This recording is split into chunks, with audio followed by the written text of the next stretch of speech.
ಮನುಷ್ಯನಿಗೆ ಆಸೆ ಇರಬೇಕು. ಅತಿ ಆಸೆ ಯಾರಿಗೂ ಸಹ ಇರಬಾರದು. ಒಬ್ಬ ವ್ಯಕ್ತಿ ಏನು ಮಾಡ್ತಾನೆ ಅಂತ ಕೇಳಿದರೆ 220 ಕೋಟಿ ಕೊಟ್ಕೊಂಡು ಆತ ನಾಯಿಯ ರೂಪವನ್ನು ಪಡೀತಾನೆ. ಆತನಿಗೆ ಸಿಕ್ಕಿದ್ದಾದ್ರೂ ಏನು? ಮನುಷ್ಯ ಅಧಿಕಾರ ಇದೆ, ಅಂತಸ್ತು ಇದೆ, ಆಸ್ತಿ ಇದೆ, ದುಡ್ಡಿದೆ ಅಂತ ಹೇಳ್ಕೊಂಡು ಅಹಂಕಾರಕ್ಕೆ ಹೋದರೆ ಈ ಥರ ಆಗತ್ತೆ. ಅವನಿಗೇನೋ ಟ್ರೆಂಡಿಂಗ್ ಆಗಿರ್ಬೋದು ಅಥವಾ ಅವನಿಗೇನೋ ಖುಷಿ ಆಗಿರ್ಬೋದು. ಆದರೆ ಅವನು ಆಲೋಚನೆ ಮಾಡಬೇಕಾದಂತಹ ಕೆಲವೊಂದು ವಿಷಯಗಳು ಅವನು ಆಲೋಚನೆ ಮಾಡಬೇಕು. ನಾನು ಕೇಳೋದಿಷ್ಟೇ, ಅವನಿಗೇನು ಹೆಂಡತಿ ಮಕ್ಕಳಿಲ್ವಾ? ಅಥವಾ ಅವನಿಗೇನು ಮನುಷ್ಯರಾಗಿ ಖುಷಿ ಇಲ್ವಾ? ಅವನಿಗೆ ಮನುಷ್ಯನಾಗಿ ಆತನಿಗೆ ಏನು ಕಮ್ಮಿ ಆಗಿದೆ? ಅಧಿಕಾರ ಇತ್ತು ಅಥವಾ ಹಣ ಇತ್ತು, ಏನಾದರೂ ಮಾಡ್ಬೋದಿತ್ತು. ಆದರೆ ಮನುಷ್ಯನು ನೋಡದ ರೀತಿಯಲ್ಲಿ ಮಾಡಿದ. ನಾಯಿಯೇನೋ ಇದಕ್ಕಿಂತ ಚೆನ್ನಾಗಿರುತ್ತೆ, ಆದರೆ ಈ ವ್ಯಕ್ತಿ ಮಾಡಿದಂತಹ ಕೆಲಸ ನಾಯಿಗಿಂತಲೂ ಕಡೆಯಾಯಿತು.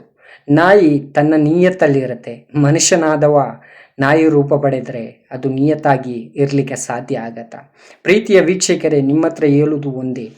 ಮನುಷ್ಯರಿಗೆ ಅಧಿಕಾರ ಇದೆ, ಅಂತಸ್ತಿದೆ, ಆಸ್ತಿ ಇದೆ, ಸೊತ್ತಿದೆ ಅಂತ ಹೇಳ್ಕೊಂಡು ಈ ಥರ ಮಾಡಿದರೆ ಇನ್ನು ಬರುವಂತಹ ಪೀಳಿಗೆಗೆ ಅಥವಾ ಇನ್ನು ಬರುವಂತಹ ಜನ್ರೇಷನ್ಗೆ ನೀವು ಕೊಡುವಂತಹ ಸಂದೇಶಗಳು ಏನು? ಇದರಲ್ಲಿ ನಿಮಗೆ ಏನು ಲಾಭವಿದೆ? ಕೆಲವರು ಕಮೆಂಟ್ ಮಾಡ್ಬೋದು, ನಿನಗೇನು ಇದರಲ್ಲಿ, ಅವನ ದುಡ್ಡು ಅವನ ಇಷ್ಟ ಅಂತ. ಆದರೆ ಈ ಪ್ರಪಂಚ ನೋಡ್ತಾ ಇದೆಯಲ್ಲ, ಇವತ್ತು ಇವನ್ ಮಾಡಿದರೆ ನಾಳೆ ಮತ್ತೊಬ್ಬನ ಮಾಡಿದರೆ ಮನುಷ್ಯನು ಆಲೋಚನೆ ಮಾಡಬೇಕು, ಮತ್ತೆ ಈ ಲೋಕ ಎಲ್ಲಿಗೆ ಹೋಗುತ್ತೆ ಅಂತ.